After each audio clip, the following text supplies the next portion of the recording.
আজকের এই ভিডিওতে আমরা সলিড স্টেট চ্যাপ্টারের চারটে ইম্পর্টেন্ট টপিক নিয়ে ডিসকাস করব। মেনলি যে চারটে ইম্পর্টেন্ট টপিক, একটা হচ্ছে spinel structure and inverse spinel structure কী জিনিস, অ্যান্ড পারভোস্কাইট স্ট্রাকচার বলতে কী বুঝি, আর রুটাইল স্ট্রাকচার বলতে কী বুঝি। ওকে, ক্রিস্টালের এই যে টাইপ অফ দ্য স্ট্রাকচার, এই type of the structure detail discuss আমরা করব।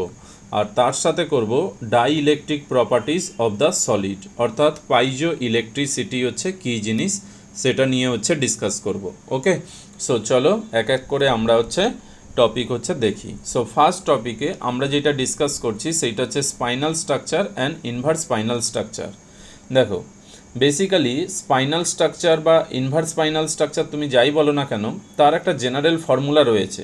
আর এই ধরনের স্ট্রাকচার বেসিক্যালি আয়নিক যে ক্রিস্টাল হয়, আমাদের আয়নিক ক্রিস্টালের ক্ষেত্রে এই ধরনের স্ট্রাকচার দেখা যায়, যেখানে কি না তোমার দুইয়ের বেশি সংখ্যক আয়ন একসাথে যুক্ত হয়ে এই স্পাইনাল স্ট্রাকচার বা ইনভার্স স্পাইনাল স্ট্রাকচার তোমার তৈরি করে। তাহলে স্পাইনাল এবং ইনভার্স স্পাইনাল স্ট্রাকচার আয়নিক ক্রিস্টালের ক্ষেত্রে দেখা যায়, যেখানে দুইয়ের বেশি সংখ্যক আয়ন পার্টিসিপেট করে এই স্ট্রাকচার তৈরি করার জন্য। এদের জেনারেল ফর্মুলা হচ্ছে A B2X4, যেখানে এই যে তোমার এ হচ্ছে তোমার একটা ক্যাটায়ন, যেখানে যার চার্জ হবে তোমার +2। ওকে, সো এ তোমার একটা ক্যাটায়ন যার চার্জ তোমার +2, অর্থাৎ আমরা বলতে পারি ডাইভ্যালেন্ট মেটাল। ওকে, মেটাল এর ক্ষেত্রে পজিটিভ ক্যাটায়ন হিসাবে তোমার ফর্ম করে, সো আমরা বলতে পারি ডাইভ্যালেন্ট মেটাল এ। বি কি, বি এটাও একটা ক্যাটায়ন, যেখানে +3 চার্জে থাকবে, অর্থাৎ এটা তোমার হবে ট্রাইভ্যালেন্ট মেটাল। ওকে, তাহলে একটা ডাইভ্যালেন্ট মেটাল থাকবে আর দুটো ট্রাইভ্যালেন্ট মেটাল থাকবে। ওকে, A B2X4, অর্থাৎ এ তোমার হবে +2 চার্জযুক্ত একটা মেটাল, আর বি হবে +3 চার্জযুক্ত দুটো মেটাল, মানে সেম মেটাল। নেক্সট এক্স কি, এক্স তোমার অক্সিজেন ফ্যামিলির, মেনলি অক্সিজেন আমরা আমাদের সিলেবাসে একটাই রয়েছে, সেইটা O2-, অর্থাৎ অক্সাইডটা রয়েছে। অক্সাইড ছাড়া সালফাইডও হতে পারে। তারপরে তোমার সেলেনিয়ামের ক্ষেত্রেও সেলেনিয়ামও এখানে পার্টিসিপেট করতে পারে। সো মেনলি আমরা যেটা ডিসকাস করব সেইটা অক্সিজেন নিয়ে, অর্থাৎ O2- নিয়ে আমরা ডিসকাস করব। সো নর্মালি আমরা এটাও লিখতে পারি AB2O4। ওকে, সো মেনলি আমরা যেহেতু শুধু খালি অক্সাইড নিয়েই ডিসকাস করব, সো জেনারেল ফর্মুলা হয়ে গেল AB2O4। সো এইটা ছাড়া, মানে AB2O4 ছাড়া, এছাড়াও কিন্তু তোমার স্পাইনাল বা ইনভার্স স্পাইনাল স্ট্রাকচার কিন্তু শো করে, মানে অন্য কম্বিনেশানও এখানে শো করে, যেইগুলো আমাদের জন্য ইম্পর্টেন্ট না অতটা। সো একটু তুমি দেখে রাখতে পারো, জাস্ট এইগুলোর ক্ষেত্রেও স্পাইনাল বা ইনভার্স স্পাইনাল স্ট্রাকচার শো করে। যেমন ধরো এ যদি +4 আর বি +2 এর ক্ষেত্রে তোমার টাইটেনিয়াম, তোমার Mg2O4, এই স্ট্রাকচার এখানে স্পাইনাল বা ইনভার্স স্পাইনাল স্ট্রাকচার শো করে। তারপর এ যদি +6, বি যদি +1 হয়, সেক্ষেত্রে Na2WO4, অর্থাৎ ডিস্টর্টেড, এটা তোমার ডিস্টর্টেড স্ট্রাকচার, ডিস্টর্টেড ক্রিস্টাল, এটাও তোমার এই স্পাইনাল বা ইনভার্স স্পাইনালে শো করে। অর্থাৎ আমাদের সিলেবাসে যেটা মেনলি স্পাইনাল বা ইনভার্স স্পাইনাল রয়েছে, সেটা আমরা এটাই পড়বো যে AB2O4, এছাড়াও অন্য হতে পারে, সেইটা তুমি জাস্ট একটু জেনে রাখতে পারো। ওকে, নাও চলো এবার প্রথমে দেখবো স্পাইনাল স্ট্রাকচার কিভাবে তৈরি হয় আর ইনভার্স স্পাইনাল স্ট্রাকচার কিভাবে তোমার তৈরি হয়। ওকে, চলো প্রথমে স্পাইনাল স্ট্রাকচারের ক্ষেত্রে প্রথম আমরা দেখব যে নর্মাল স্পাইনাল যেই স্ট্রাকচারটা, সেটা কিভাবে তৈরি হয়। না, আমরা একটু দেখলাম যে এর যে জেনারেল ফর্মুলা সেইটা AB2O4, যেখানে এ কত তোমার +2 স্টেটে থাকে, আর বি +3 স্টেটে থাকে, আর অক্সিজেন তো -2 স্টেটে থাকবে। এবার এর ক্ষেত্রে স্পাইনাল স্ট্রাকচারের ক্ষেত্রে তোমার এ মেনলি টেট্রাহেড্রাল সাইড, যেটা তোমার আমরা জানি যে ভয়েডসের তোমার টেট্রাহেড্রাল সাইডস আছে আর অক্টাহেড্রাল সাইডস আছে। সো এইখানে তোমার অক্সিজেন মেনলি FCC স্ট্রাকচার তৈরি করে।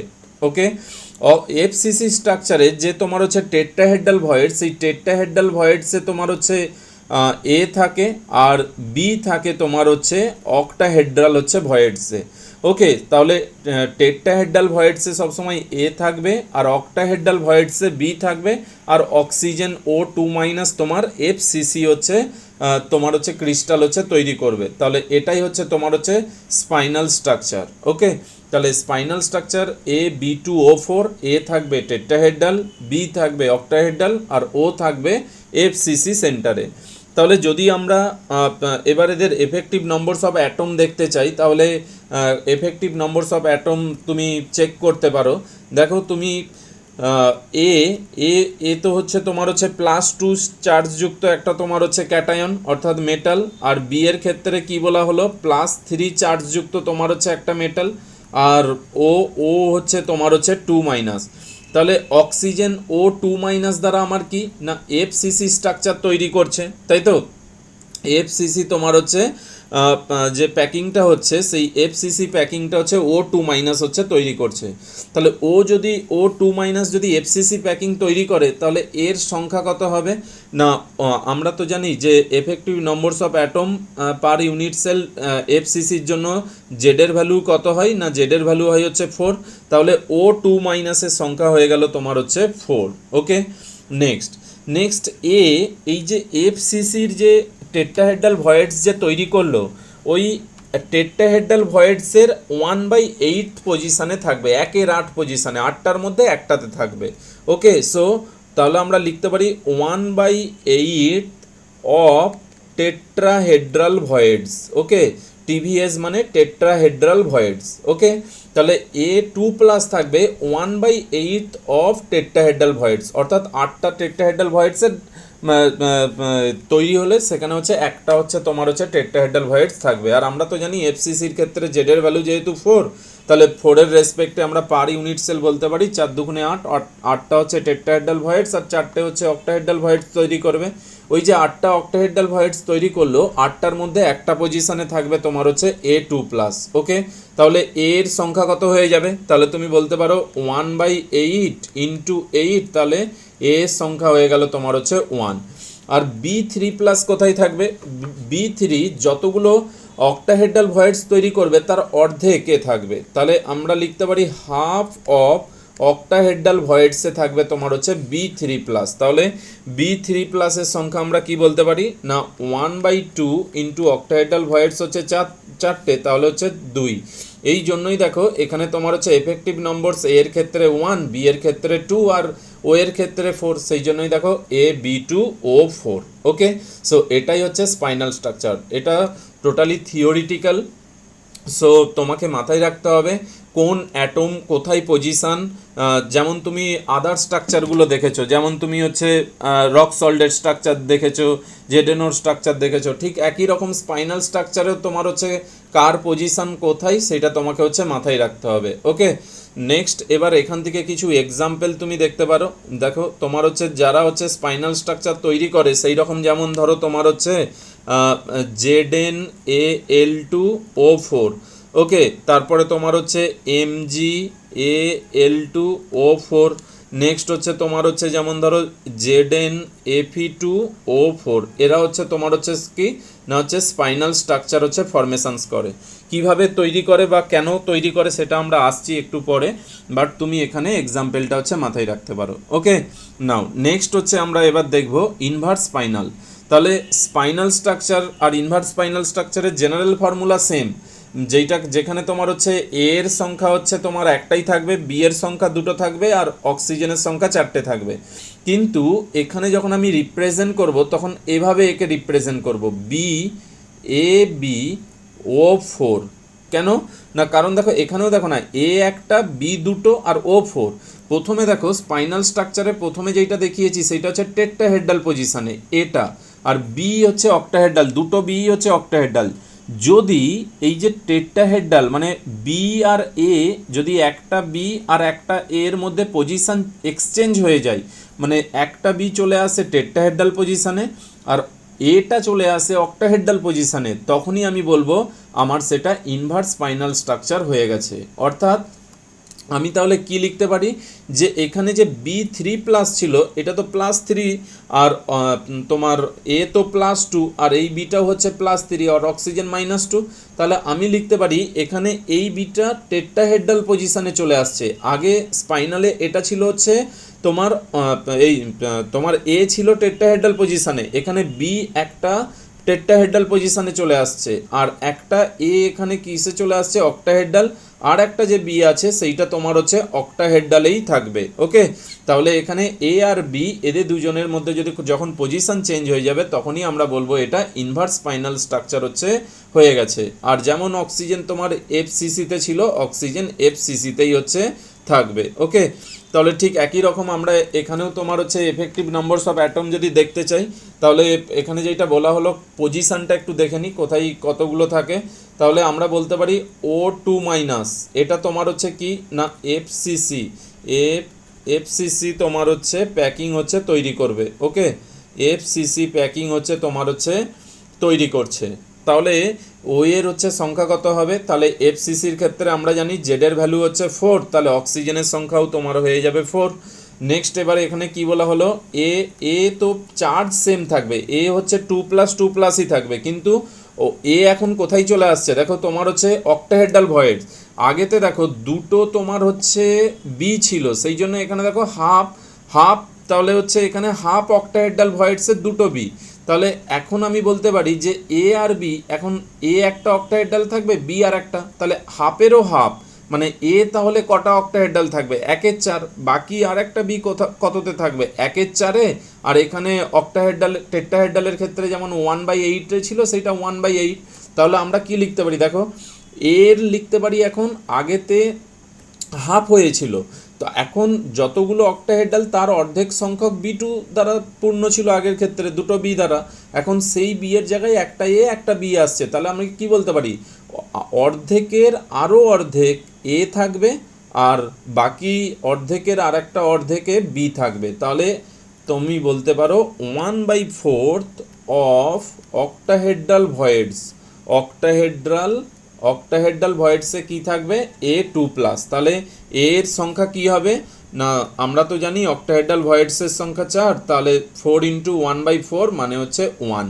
ওকে, এবার বি এর সংখ্যা কি হবে না B3+, দেখো বি দুটো পজিশানে আছে, একটা টেট্রাহেড্রাল, আমরা তো জানি টেট্রাহেড্রাল হলে কি হয়েছিল 1/8, টেট্রাহেড্রাল পজিশানে যেই অ্যাটমটা থাকবে সেটা 8টা টেট্রাহেড্রালের একটা পজিশানে থাকবে, সেই জন্য লিখবো 1/8 অফ টেট্রাহেড্রাল ভয়েডস প্লাস, দেখো বি আবার অক্টাহেড্রাল ভয়েডসেও রয়েছে, আগে হাফ ছিল দুটো বিয়ের ক্ষেত্রে, এখন একটা বিয়ের জন্য ঠিক এর মতো 1/4, 1/4 অফ অক্টাহেড্রাল ভয়েডস, তাহলে 1/8 অফ টেট্রাহেড্রাল ভয়েডস মানে 1/8 × 8, আর 1/4 ইন্টু তোমার হচ্ছে 4, তাহলে তোমার টোটাল সংখ্যা কত হয়ে গেল 2 হয়ে গেল। তাহলে দেখো ঠিক একই রকম এখানেও তুমি দেখতে পাচ্ছ তোমার এ এর সংখ্যা 1, বি এর সংখ্যা 2, আর ও এর সংখ্যা হচ্ছে 4। তাহলে এটাই হচ্ছে আমার ইনভার্স স্পাইনাল। তাহলে দুটোর মধ্যে ডিফারেন্স কোথায়, এ অর্থাৎ +2 বাইভ্যালেন্ট যে তোমার হচ্ছে মেটালটা থাকবে সেটা থাকবে টেট্রাহেড্রাল পজিশনে, আর এখানে ট্রাইভ্যালেন্ট মেটালটা থাকবে টেট্রাহেড্রাল পজিশনে। ওকে, আর বাইভ্যালেন্টটা স্পাইনালের ক্ষেত্রে টেট্রাহেড্রাল আর ট্রাইভ্যালেন্ট ছিল অক্টাহেড্রাল, আর এখানে তোমার হচ্ছে বাইভ্যালেন্টটা অক্টাহেড্রালে চলে আসছে। ওকে, আশা করি বুঝতে পেরেছো ইনভার্স স্পাইনাল এবং তোমার নর্মাল স্পাইনালের মধ্যে কি ডিফারেন্স। ওকে, এবার যদি তুমি এর ক্ষেত্রে এক্সাম্পল দেখো, ইনভার্স স্পাইনালের ক্ষেত্রে তোমার হচ্ছে যে এক্সাম্পল কমন এক্সাম্পল যেমন আমাদের মিক্সড অক্সাইড Fe3O4। ওকে, এটা তোমার হচ্ছে এই ইনভার্স স্পাইনালেরই হচ্ছে একটা এক্সাম্পল। তারপরে ধরো তোমাকে যেমন বলা হলো Ni Fe2O4, এটাও একটা ইনভার্স স্পাইনালের তোমার হচ্ছে এক্সাম্পল। তারপর হচ্ছে CO কোবাল্ট Fe2O4, এটাও তোমার হচ্ছে ইনভার্স স্পাইনালের তোমার হচ্ছে এক্সাম্পল।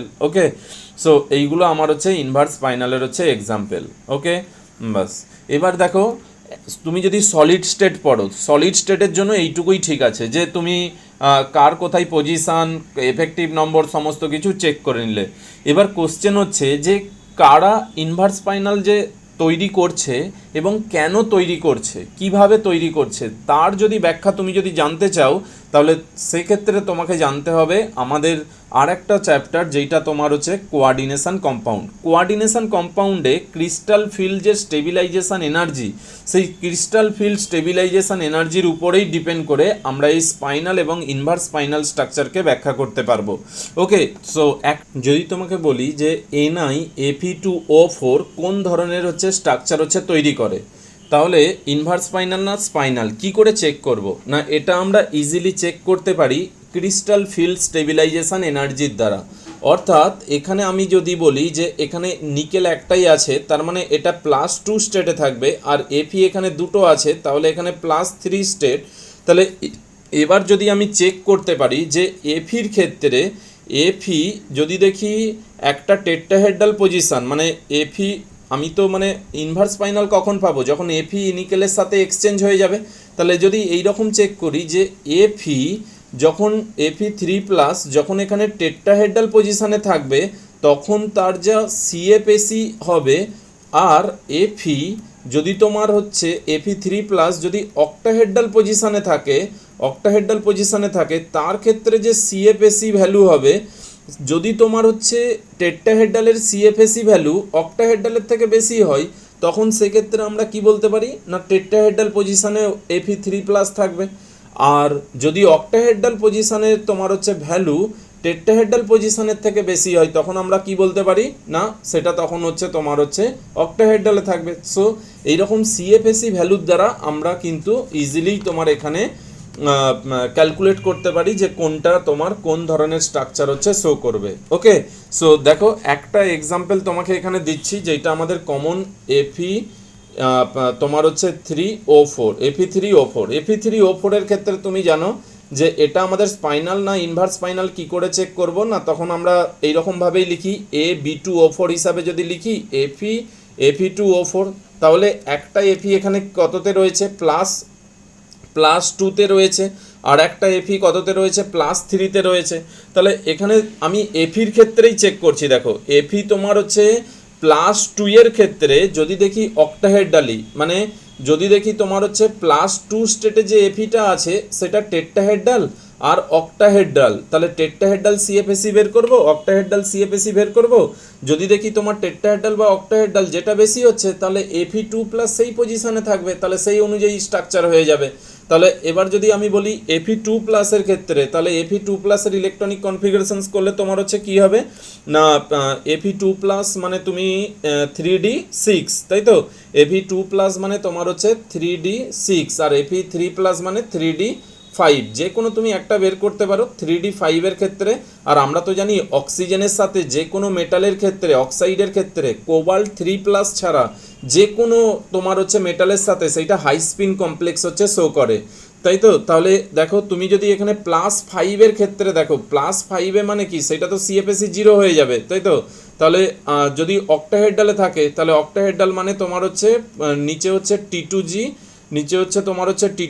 আর উপরে হচ্ছে EG, আর এর ক্ষেত্রে তোমার টেট্রাহেড্রাল, তাহলে এইটা হচ্ছে অক্টাহেড্রাল। আর টেট্রাহেড্রালের ক্ষেত্রে আমরা কি জানি নিচে আসে তোমার EG আর উপরে কি আসে T2G আসে, তাহলে 5টা তোমার ইলেকট্রন আছে, তাহলে 5টা ইলেকট্রনকে ফিল আপ করো, তাহলে 1 2 3 4 আর এখানে 5, তাহলে হাই স্পিন কমপ্লেক্স মানে কি 1 2 3 আর উপরে চলে আসবে 4 5, আর এখানেও 1 2 3 4 5, তাহলে এর ক্ষেত্রেও CFAC কত বেরোচ্ছে CFAC 0, আর এখানেও CFAC কত বেরোচ্ছে, তাহলে CFAC এখানেও তোমার বেরিয়ে গেল হচ্ছে 0, কারণ এখানে দেখো যতগুলো তোমার তো জানো যে এইটা -0.6 তোমার হচ্ছে ডেলটি করে, আর উপরেরটা +0. তোমার হচ্ছে 4 করে, আর এর ক্ষেত্রে -0.4 করে, উপরেরটা 0.6 করে, তাহলে ওভারঅল ভ্যালু হচ্ছে 0।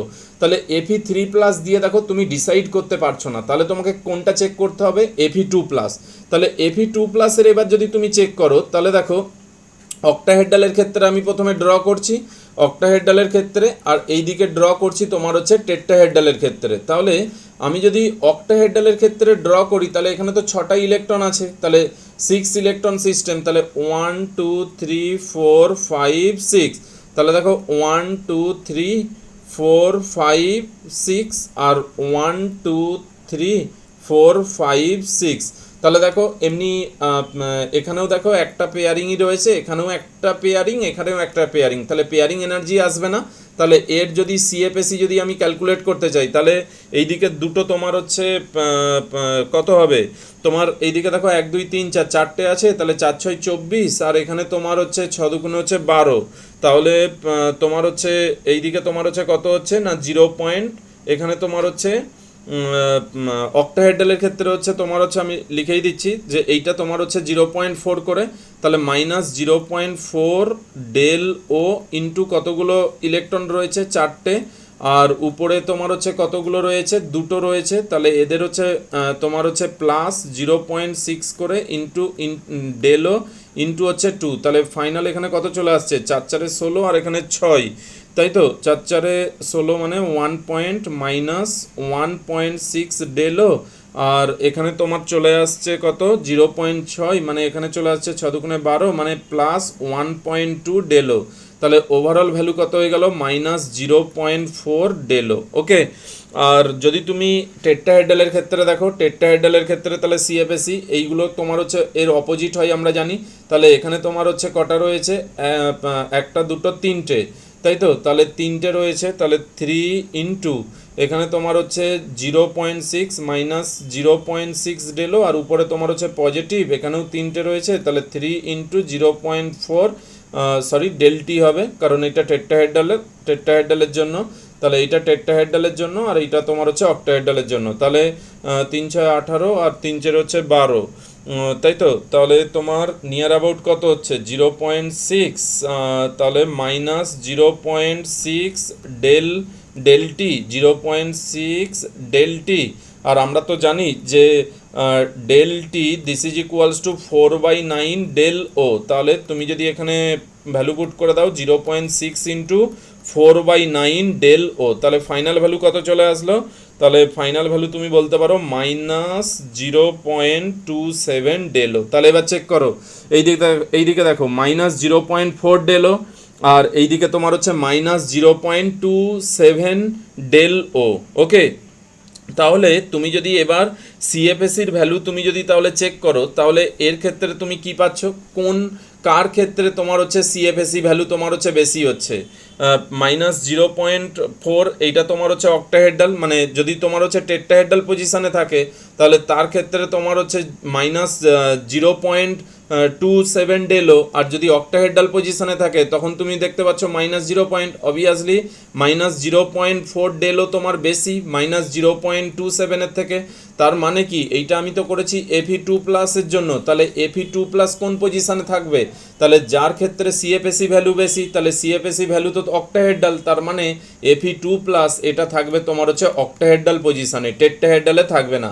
তাহলে আমাকে কি লিখতে হবে, Fe3+ একটা তোমার হচ্ছে টেট্রাহেড্রাল পজিশানে থাকবে, আর Fe2+ এর যেহেতু সিএফএসি ভ্যালু বেশি হয়ে গেল, তাহলে Fe2+ এখন অক্টাহেড্রাল পজিশানে থাকবে, আর বাকি একটা অক্টাহেড্রাল পজিশানে Fe3+ থাকবে, আর বাকি হচ্ছে O4। তাহলে এইটা কোন ধরনের স্ট্রাকচারের এক্সাম্পল, আমরা জানি ইনভার্স স্পাইনাল। ওকে, ইনভার্স স্পাইনালের এক্সাম্পল। তাহলে তোমাকে অ্যাকচুয়াল সিএফএসি ভ্যালু চেক করে ইনভার্স স্পাইনাল হবে নাকি সেটা নর্মাল স্পাইনাল হবে সেটাকে তোমাকে চেক করতে হবে। ওকে, সো এটাই হচ্ছে আমাদের ডিটেলস হচ্ছে স্পাইনাল স্ট্রাকচার এবং হচ্ছে ইনভার্স স্পাইনাল হচ্ছে স্ট্রাকচার। ওকে, নেক্সট তুমি এইগুলো বাড়িতে ট্রাই করতে পারো, যে এখানে দেখো যেমন তোমার এক্সাম্পল যেইগুলো দেয়া আছে, যে Ni Fe2O4 এইটার ক্ষেত্রে চেক করবে যে কেন এটা ইনভার্স স্পাইনাল হচ্ছে, নিশ্চয়ই তুমি দেখবে যে Fe এখানে 3+, তার ক্ষেত্রে টেট্রাহেড্রালের সিএফএসি ভ্যালু, অর্থাৎ এখানে তুমি বলতে পারো যে নিকেল 2+ যেইটা তার টেট্রাহেড্রালের থেকে অক্টাহেড্রালের ভ্যালু বেশি হবে, সেই জন্য এইটা হবে। ঠিক একই রকম সিওর ক্ষেত্রেও এই ঘটনা হবে, অথবা তোমাকে এখানে যে এক্সাম্পলগুলো দেওয়া আছে সেইগুলোও তুমি সিএফএসি ভ্যালু ক্যালকুলেট করতে পারো। ওকে, নেক্সট এরপরে আমরা যেইটা যাব সেকেন্ড টপিকে, সেইটা হচ্ছে পারভোস্কাইট স্ট্রাকচার। দেখো পারভোস্কাইট স্ট্রাকচার কী জিনিস, এটাও একটা স্পেশাল টাইপ হচ্ছে স্ট্রাকচার, যেমন ধরো ডায়মন্ড স্ট্রাকচার তুমি পড়েছো বা তুমি রকসল টাইপ স্ট্রাকচার পড়েছো, সেই রকম তোমার হচ্ছে পারভোস্কাইট স্ট্রাকচার এটাও একটা টাইপের হচ্ছে স্ট্রাকচার, যেটা তোমার হচ্ছে কিউবিক একটা হচ্ছে ল্যাটিসের জন্যই আমরা ইউজ করি। মেনলি বেরিয়াম 2+ অথবা Ca2+ আয়ন যেটা হচ্ছে কর্নারে থাকে, আর টাইটেনিয়াম 4+ আয়ন যেটা হচ্ছে বডি সেন্টারে থাকে, আর O2- আয়ন যেটা তোমার হচ্ছে ফেস সেন্টারে থাকে। ওকে, এটাই হচ্ছে আমার হচ্ছে পারভস্কাইট হচ্ছে স্ট্রাকচার। তাহলে পারভস্কাইট স্ট্রাকচারের ক্ষেত্রে তোমাকে মাথায় রাখতে হবে Ba2+ বা Ca2+ আয়ন যেটা হচ্ছে কর্নারে থাকবে ল্যাটিস পয়েন্টে, আর Ti4+ আয়ন থাকবে বডি সেন্টারে, অর্থাৎ তোমার হচ্ছে অক্টাহেড্রাল যে ভয়েডসে। ওকে, অক্টাহেড্রাল ভয়েডস মানে এখানে তোমার হচ্ছে যে কিউবিকের ক্ষেত্রে যে ভয়েডস তৈরি করে, আমরা জানি অক্টাহেড্রাল ভয়েডস সেইটা হচ্ছে এজের মিডিলে তৈরি করে আর অক্টাহেড্রালে তৈরি করে, বডি সেন্টারে তৈরি করে। বডিতে শুধু খালি টাইটেনিয়াম থাকবে আর এজেরগুলো কি থাকবে, ভ্যাকেন্ট থাকবে। ওকে, এজে যে তোমার হচ্ছে অক্টাহেড্রাল ভয়েডস তৈরি হবে সেইগুলো হচ্ছে এমটি থাকবে। আর এই যে বডি সেন্টার মানে কি, বডিতে তো একটা অক্টাহেড্রাল ভয়েডস তো তৈরি হয়, অক্টাহেড্রাল ভয়েডস যেটা তৈরি হবে সেই অক্টাহেড্রাল ভয়েডসেই টাইটেনিয়াম 4+ হচ্ছে থাকবে। আর O2- আয়ন এখানে FCC তোমার হচ্ছে এটা হচ্ছে তোমার তৈরি করবে। ওকে, তাহলে ফাইনাল তোমার হচ্ছে যে ফর্মুলা, তাহলে আমরা কি বলতে পারি যে ও এটা তোমার হচ্ছে Ba2+, এর সংখ্যা কি হবে, এটা যেহেতু কর্নারেই থাকবে তাহলে কর্নারে আছে মানে তোমার হচ্ছে এর সংখ্যা হবে তোমার 1/8 × 8, তাহলে এর সংখ্যা হবে তোমার হচ্ছে 1। নেক্সট হচ্ছে টাইটেনিয়াম 4+, এর সংখ্যা কত হবে, তাহলে তুমি বলতে পারো বডি সেন্টার হচ্ছে একটা 1 × 1, তাহলে হচ্ছে 1 ফুল এতে। আর এইটা তোমার হচ্ছে FCC-তে থাকবে, মানে ফেসে থাকবে শুধু খালি, FCC না লিখে এখানে তোমার হচ্ছে ফেসে লিখি, ফেসে শুধু খালি এটা তোমার হচ্ছে ফেসে থাকবে। ওকে, তাহলে এটা যদি ফেসে থাকে আমাদের টোটাল হচ্ছে ফেস কটা না হচ্ছে 6টা, 6 × তোমার হচ্ছে হাফ, তাহলে হবে তোমার হচ্ছে 3। ওকে, তাহলে এর ক্ষেত্রে যে ফর্মুলা হবে তোমার হচ্ছে কি BaTiO3। ওকে, এটাই হচ্ছে আমার হচ্ছে জেনারেল ফর্মুলা। তাহলে BaTiO3 অথবা CaTiO3, আগেরটাই কিন্তু ছিল ধরো এইটা যদি তোমার স্পাইনাল বা ইনভার্স স্পাইনাল হতো সেখানে এইটা একটা থাকতো, টিআই হচ্ছে দুটো থাকতো। ওকে, কিন্তু এর ক্ষেত্রে তুমি দেখতেই পাচ্ছ যে এটার যে তোমার হচ্ছে কিউবিক যে ল্যাটিসটা তৈরি করছে তার কর্নারে থাকছে তোমার হচ্ছে বেরিয়াম 2+ অথবা Ca2+, সেই জন্য এর সংখ্যা হচ্ছে একটা, আর বডি সেন্টারে থাকছে Ti4+, তার জন্য তার সংখ্যা একটা, আর বাকি যে এস সেন্টারে যে অক্টাহেড্রাল ভয়েড সেইগুলো তোমার হচ্ছে এমটি থাকবে, আর O2- থাকে তোমার হচ্ছে ফেসে, তাহলে ফেসে থাকে মানে এখানে 6 × হাফ, তাহলে হচ্ছে 3, সেই জন্য এর ফর্মুলা হয়ে গেল CaTiO3 অথবা BaTiO3। ওকে, এটাই হচ্ছে আমার পারভস্কাইট স্ট্রাকচার। নেক্সট এরপরে আমরা যেইটা আসছি রুটাইল স্ট্রাকচার। দেখো, রুটাইল স্ট্রাকচার হচ্ছে এটা ডিস্টর্টেড বিসিসি স্ট্রাকচার, অর্থাৎ তোমার যে রেগুলার কিউব, এই রেগুলার কিউব সেই রকম নয়, এইটা হয় তোমার হচ্ছে রেক্ট্যাঙ্গুলার কিউব। এই যে দেখতেই পাচ্ছ রেক্ট্যাঙ্গুলার কিউব, এই যে রুটাইল স্ট্রাকচার সেটা মেনলি হচ্ছে শো করে কার ক্ষেত্রে না টাইটেনিয়াম অক্সাইড, যেটা আমরা TiO2 এর ক্ষেত্রে তোমার হচ্ছে রুটাইল স্ট্রাকচার হচ্ছে শো করে। কীরকম না টাইটেনিয়াম 4+, সেইটা তোমার হচ্ছে কোথায় থাকে না অক্টাহেড্রালি, যেটা তোমার হচ্ছে অক্টাহেড্রাল পজিশনে থাকে, যেটা সারাউন্ডেড থাকে তোমার হচ্ছে 6টা O2- আয়ন দ্বারা, আর O2- আয়ন যেটা সারাউন্ডেড থাকে 3টে তোমার হচ্ছে Ti4+ আয়ন দ্বারা। ওকে, তাহলে রুটাইল স্ট্রাকচার হচ্ছে ডিস্টর্টেড বিসিসি, যেটার স্ট্রাকচার কার ক্ষেত্রে না টাইটেনিয়াম অক্সাইডের ক্ষেত্রে, যেখানে Ti4+, তাহলে টাইটেনিয়াম অক্সাইডে তো Ti তো 4+, এই যে Ti4+, এইটা হচ্ছে অক্টাহেড্রালি সারাউন্ডেড, মানে তোমার হচ্ছে 6টা তোমার O2- Ti4+-এর চারদিকে থাকবে, আর O2- সারাউন্ড করে থাকবে 3টে তোমার Ti4+, তাহলে সেই জন্য কোয়ার্ডিনেশন নাম্বার হয়ে যায় Ti4+-এর জন্য হচ্ছে 6 আর O2- জন্য তোমার হয় 3।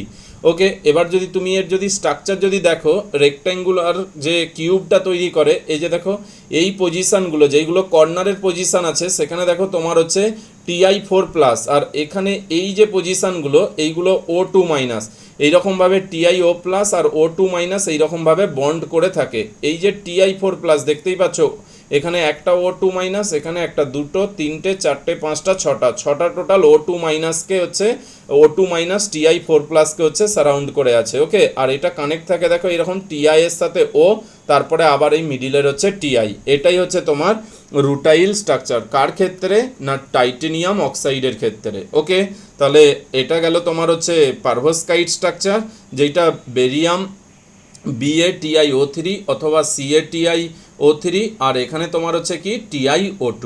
ওকে, এবার লাস্ট যেটা আমরা ডিসকাস করব সেইটা তোমার হচ্ছে কি না মেটালের যে তোমার হচ্ছে ইলেকট্রিক্যাল প্রপার্টি।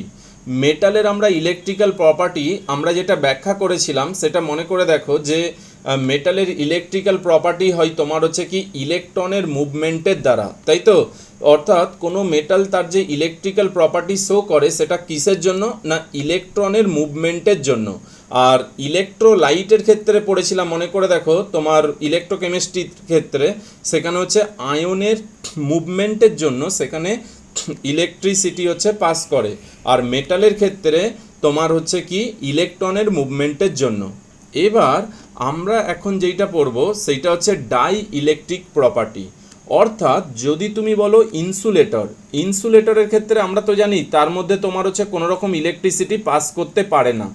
কিন্তু এখানে একটা কি কেস হয় না, যদি ধরো আমরা কোনো ইনসুলেটরকে তোমার হচ্ছে কোনো রকম ইলেকট্রিক ফিল্ডে রাখি, যদি ধরো কোনো রকম ইনসুলেটর রয়েছে, ধরলাম এটা একটা ইনসুলেটর মেটাল, অর্থাৎ এটা ওর হচ্ছে নিউক্লিয়াস আর এইটা হচ্ছে আউটার ইলেকট্রন। আমি একে কি করেছি একটা ইলেকট্রিক্যাল ফিল্ডে রেখেছি। এইটা ইলেকট্রিক্যাল ফিল্ড, অর্থাৎ এই দিকে তোমার হচ্ছে নেগেটিভ আর এই দিকে তোমার হচ্ছে পজিটিভ। যদি আমি এইরকম ইলেকট্রিক্যাল ফিল্ডে রাখি তাহলে দেখতে পাচ্ছি যে পজিটিভ চার্জটা অর্থাৎ মেটালের যে নিউক্লিয়াস সেটা নেগেটিভের দিকে অর্থাৎ ক্যাথোডের দিকে সরে যাচ্ছে, আর ইলেকট্রন ক্লাউড সরে যাচ্ছে তোমার কার দিকে? অ্যানোডের দিকে। তাহলে নিউক্লিয়াস অর্থাৎ পজিটিভ সরে আসলো নেগেটিভের দিকে মানে ক্যাথোডের দিকে, আর ইলেকট্রন ক্লাউড সরে যাচ্ছে অ্যানোডের দিকে। অর্থাৎ এখানে দেখো একটা তোমার হচ্ছে ডাইপোল ক্রিয়েট হচ্ছে, অর্থাৎ দেখো এইদিকে তুমি ডেল্টা প্লাস আর এইদিকে দেখো ডেল্টা মাইনাস এইরকমভাবে ক্রিয়েট হচ্ছে। তাহলে এখানে ইলেকট্রিক যখন আমি এটাকে ইলেকট্রিক ফিল্ড যখন অ্যাপ্লাই করছি তখন সেখানে কি তৈরি হচ্ছে? একটা ডাইপোল ক্রিয়েট হচ্ছে। ওকে, এই যে ডাইপোলটা ক্রিয়েট হচ্ছে সেটা কেন? না চার্জ শিফটিংয়ের জন্য। পজিটিভ চার্জটা একদিকে শিফট হয়ে যাচ্ছে, নেগেটিভ চার্জটা আর একদিকে শিফট হয়ে যাচ্ছে, অর্থাৎ পোলারাইজেশন হয়ে যাচ্ছে। পোলারাইজেশনের জন্য এখানে দেখো একটা ডাইপোল ক্রিয়েট হচ্ছে। এবার এই ধরনের ডাইপোলের অ্যারেঞ্জমেন্টের উপর ডিপেন্ড করে এবার মেটালের মধ্যে কি না ইলেকট্রিসিটি কন্ডাক্ট হতেও পারে আবার নাও পারে, ইলেকট্রিসিটি প্রডিউস করতেও পারে আবার নাও পারে। কীরকম না, যদি বলি যে এরা এমনভাবে অ্যালাইন করলো যে সেখানে নেট ডাইপোল মুভমেন্ট জিরো হলো না, এখানে যে ডাইপোল তৈরি করলো পুরো মানে পুরো মেটালটার মধ্যে সেই ডাইপোলগুলোর তোমার হচ্ছে অ্যারেঞ্জমেন্ট এমন যে টোটাল নেট যে ডাইপোল সেটা ধরো জিরো হলো না। তাহলে সেটা যদি জিরো না হয় তাহলে আমি বলতে পারি সেখানে নেট ডাইপোল মুভমেন্ট থাকবে। নেট ডাইপোল মুভমেন্ট থাকা মানে সেখানে আমি কি বলতে পারি না সেখানে ইলেকট্রিসিটি প্রডিউস হবে। কিন্তু এদের আমি এটা হচ্ছে ফার্স্ট কেস। সেকেন্ড কেসে কি আসতে পারি? আমি বলতে পারি এই ডাইপোলগুলো এমনভাবে অ্যারেঞ্জ হলো যে নেট ডাইপোল মুভমেন্ট সেখানে ক্যান্সেল হয়ে গেল অর্থাৎ জিরো হয়ে গেল। তাহলে নেট ডাইপোল মুভমেন্ট জিরো হয়ে গেছে মানে কি সেখানে আর ইলেকট্রিসিটি প্রডিউস হবে না, কোনো কারেন্ট প্রডিউস করতে পারবে না। আর 3 নম্বর কেসে বলতে পারি যে আমি যদি ইলেকট্রিক ফিল্ডও ওখানে দিই তাহলে সেক্ষেত্রেও তোমার কোনো ডাইপোল সেখানে ক্রিয়েট হলো না। তাহলে এই যে প্রথম কেসটা অর্থাৎ ইলেকট্রিক্যাল ফিল্ড এখানে অ্যাপ্লাই করার পর মানে যখন তোমার হচ্ছে একটা ডাইপোল তৈরি হচ্ছে মলিকুলের মধ্যে, এই ডাইপোলের অ্যারেঞ্জমেন্ট এমন হচ্ছে যে ওভারঅল মলিকুলের নেট ডাইপোল মুভমেন্ট জিরো হচ্ছে না, নেট ডাইপোল মুভমেন্ট একটা থেকে যাচ্ছে। তার জন্য যে কারেন্ট প্রডিউস হচ্ছে, যে ইলেকট্রিসিটি প্রডিউস হচ্ছে সেটাকেই আমরা বেসিক্যালি বলি পাইজো ইলেকট্রিসিটি। অর্থাৎ ডাইপোল মুভমেন্টের জন্য তো এই ঘটনাটা ঘটছে। এই যে পাইজো ইলেকট্রিসিটিটা কেন আসছে, এইটা তো আর ইলেকট্রনের জন্য হচ্ছে না, এটা তোমার অ্যাকচুয়াল কি আমি একটা ইলেকট্রিসিটি দিয়ে মানে তোমার ইলেকট্রিক্যাল ফিল্ডে রেখেছি মেটালটাকে, যেটা আগে ইনসুলেটর ছিল, তার মধ্যে একটা ডাইপোল মুভমেন্ট হচ্ছে। ডাইপোল মুভমেন্ট মানে আমি বলতে পারি যে ডাই ইলেকট্রিক তোমার ওর মধ্যে জেনারেট হচ্ছে, তার জন্য ইলেকট্রিসিটি প্রডিউস হচ্ছে। সেই জন্যই এটাকে বলা হয় die electric properties of solid. অর্থাৎ ইনসুলেটরের ক্ষেত্রে সামান্য পরিমাণ ইলেকট্রিসিটি জেনারেট হতে পারে, কার ক্ষেত্রে যদি আমি সেইটাকে ইলেকট্রিক ফিল্ডে রাখি তাহলে ডাইপোল জেনারেশনের মাধ্যমে। এটা কি শুধু ইলেকট্রিক ফিল্ড না, এটাতে যদি ধরো মেকানিক্যাল কোনো রকম ট্রেস যদি এর মধ্যে তোমার হচ্ছে হয়, তাহলে সেক্ষেত্রেও কিন্তু তোমার এর ক্ষেত্রে এই ডাইপোল হচ্ছে তৈরি হতে পারে। এই জন্য এটা লেখা আছে দেখো যে if the electric field is applied to the crystal or crystal is deform by mechanical stress, তার মানে মেকানিক্যাল স্ট্রেসের দ্বারা যদি আমি ক্রিস্টালটাকে ডিফর্ম করে দিই তাহলেই তো একটা ডাইপোল জেনারেট হওয়ার হচ্ছে সম্ভাবনা রয়েছে। তাহলে সেই ধরনের ডাইপোল জেনারেটের জন্য যদি electricity is produce due to this displacement of the ion, এই তোমার হচ্ছে এর জন্য এই ডাইপোল ক্রিয়েটের জন্য যেইগুলো তোমার হচ্ছে পজিটিভ এবং নেগেটিভ চার্জের হচ্ছে ডিসপ্লেসমেন্টের জন্য যে একটা ইলেকট্রিসিটি প্রডিউস হচ্ছে, তাহলে যদি ইলেকট্রিসিটিটা প্রডিউস হয় তাহলে আমি এটাকেই বলবো তোমার হচ্ছে এই ঘটনাটাকেই পাইজো ইলেকট্রিসিটি বলতে পারি, অথবা এটাকেই তোমার হচ্ছে প্রেসার ইলেকট্রিসিটিও বলা হয়। ওকে, তাহলে ইলেকট্রিক্যাল ফিল্ড বা মেকানিক্যাল স্ট্রেসের জন্য কোনো একটা ইনসুলেটারে যে ডাইপোল ক্রিয়েট হচ্ছে তার অ্যারেঞ্জমেন্ট এমনভাবে হচ্ছে ওভারঅল নেট ডাইপোল জিরো হচ্ছে না, একটা ডাইপোল মুভমেন্ট থেকে যাচ্ছে, যার জন্য সেখানে ইলেকট্রিসিটি প্রডিউস হচ্ছে, এটাকেই আমরা বলছি পাইজো ইলেকট্রিসিটি। এবার পাইজো ইলেকট্রিক ক্রিস্টাল, যেই সমস্ত ক্রিস্টাল এই ধরনের প্রপার্টি শো করবে তাদেরকে বলা হয় পাইজো ইলেকট্রিক ক্রিস্টাল। এক্সাম্পল দেখো লেড, জার্কোনেট, যেমন ধরো PbZrO3 বা তোমার অ্যামোনিয়াম হাইড্রোজেন ফসফেট NH4H2PO4, এরা হচ্ছে তোমার হচ্ছে এই পাইজো ইলেকট্রিক ক্রিস্টাল, বা কোয়ার্জো হচ্ছে একটা পাইজো ইলেকট্রিক ক্রিস্টালের এক্সাম্পল।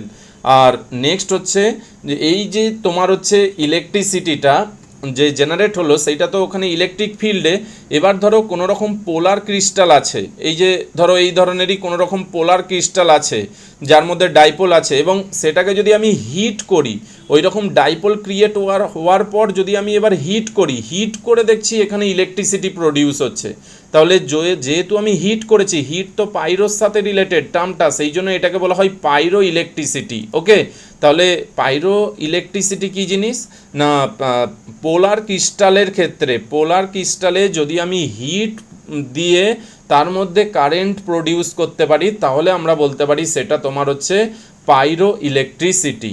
ওকে, আর দুটো টার্ম, যেইটা হচ্ছে তোমার হচ্ছে ফেরো ইলেকট্রিসিটি আর একটা হচ্ছে অ্যান্টি ফেরো। সেই যেমন ফেরোম্যাগনেটিজম তোমার হচ্ছে একটা পার্মানেন্ট ম্যাগনেটের মতো তোমার হচ্ছে বিহেভ করে, এখানেও সেই রকম যে পাইজো ইলেকট্রিক ক্রিস্টালের ক্ষেত্রে এই যে ডাইপোলটা যদি পার্মানেন্ট ডাইপোল, মানে আমরা যদি ইলেকট্রিক ফিল্ডটাকে সরিয়ে নিই, অ্যাবসেন্স অফ ইলেকট্রিক ফিল্ড, অর্থাৎ ইলেকট্রিক ফিল্ডটাকে যদি সরিয়ে নিই কিন্তু ডাইপোল মুভমেন্টটা যদি থেকেই যায়, তাহলে আমরা ওটাকে কি বলবো না ফেরো ইলেকট্রিসিটি আমরা বলতে পারি। ওকে, অ্যান্ড এই যে ফেনোমেনাটা অর্থাৎ এই যে ঘটনাটা সেটাকেই বলবো ফেরো ইলেকট্রিসিটি।